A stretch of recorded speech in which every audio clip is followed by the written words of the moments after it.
साथीहरु यो virtual immigration fair 2024 को लागि चाहिँ तपाई सीबी को लागि कुनै एक्स्ट्रा पे गरेर प्रोफेसनल सीबी बनाउनु पर्दैन। तपाईले फर्म भर्नेकोमा लास्टमा तपाईको अट्याच सीबी टेम्प्लेट भन्ने छ, त्यसमा क्लिक गरेर तपाई डाउनलोड गर्नु होला। डाउनलोड गरेपछि तपाईको मेमोरीमा डाउनलोड हुन्छ त्यो सीबी को स्याम्पल पुरा।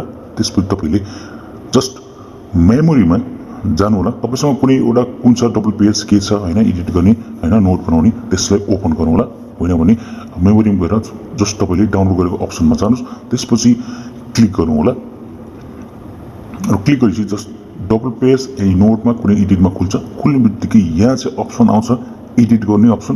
त्यसमा एडिट गरेर तपाई जस्ट फिल आउट गरेर जस्तै के छ त्यसमा सबैको गरेर सेभ गर्न सक्नुहुन्छ। किनकि यो वेबसाइटले जस्तै भर्चुअल इमिग्रेसन फेयर 2024 जस्तै क्यानाडाले भन्छ कि जस्ट तिमी जस्ट एडिट गर अनि सेभ गर, यही डकुमेन्ट्स सबमिट गरी पुग्छ। कुनै एक्स्ट्रा प्रोफेसनल छ नि सीबी बनाउनु पर्दैन भनेको छ। त्यसकारण जस्ट तपाईले यसमा एडिट गर्नु होला।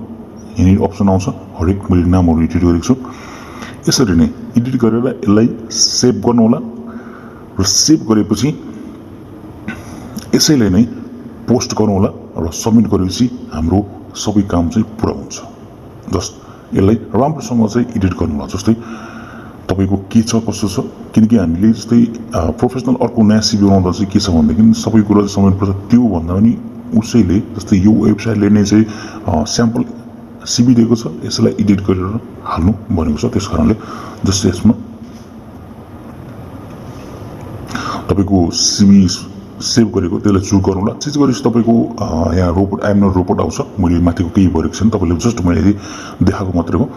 त्यसपछि तल सबमिट गर्नु होला।